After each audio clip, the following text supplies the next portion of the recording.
Hello বন্ধুরা, শুভ দুপুরের শুভেচ্ছা।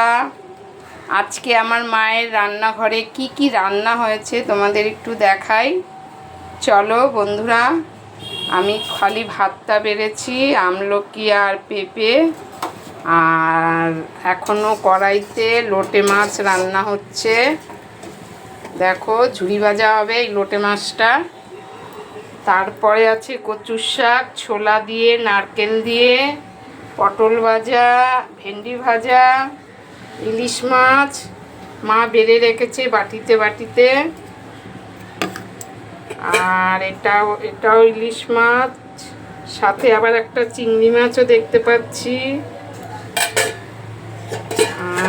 আর এটাতে আছে ডাল আমড়া দিয়ে। মায়ের রান্নাঘরে আজকে এই মেনু হয়েছে বন্ধুরা। তাহলে আমি বসে পড়ি খেতে, খেয়ে আবার স্কুল যাব। তোমরাও খেয়ে নিও টাইম মতন। আজকে ওয়েদারটা ভালো আছে, রোদ্দুর উঠেছে বন্ধুরা।